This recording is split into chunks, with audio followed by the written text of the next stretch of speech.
எல்லாருக்கும் வணக்கம். எல்லாரும் எப்படி இருக்கீங்க? நாங்க நல்லா இருக்கோம். அதேபோல நீங்க நல்லா இருப்பீங்கன்னு நெனைக்கிறோம். வீடியோ போட்டே 1 வீக் ஆயிடுச்சு. கொஞ்சம் பிஸி ஆயிடுச்சு. அதனால தான் வீடியோ போடல. இனி வீடியோ ரெகுலரா போடுவேன்னு நெனைக்கிறேன். அது கடவுள் கையில தான் இருக்கு. சரி, இந்த வீடியோல நாங்க செகண்டா ஒரு ஆட்டோ வாங்கியிருக்கோம். அத குடும்ப கோயிலுக்கு ஃபர்ஸ்ட்டா போன வீடியோ தான். சாய்ரா பாப்பா ரொம்பவே இன்ட்ரெஸ்டிங்கா இருந்தா. எங்க போறோன்னு கேட்டா, நாங்க கோயிலுக்கு போறோம் அப்படி இப்படின்னு சொல்லிட்டு. ஒரு விஷயத்த நீங்க பண்ண போறீங்கன்னா, கண்டிப்பா அத பண்ணிருங்க. அத அடுத்தவங்க கிட்ட நீங்க பண்ணட்டா, பண்ண வேண்டாமான்னு கொஸ்டின் கேட்டீங்கன்னா, அவங்க உங்கள குழப்பி விட்டுருவாங்க. உங்களுக்கு என்ன தோணுதோ அதே பண்ணுங்க.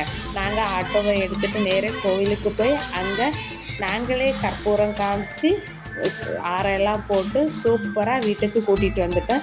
இந்த ஆட்டோ எங்களுக்கு நல்ல மாரி அமையணும்னு சொல்லிட்டு நீங்க எல்லாரும் விஷ் பண்ணுங்க. Thank you. நெக்ஸ்ட் வீடியோல பார்ப்போம்.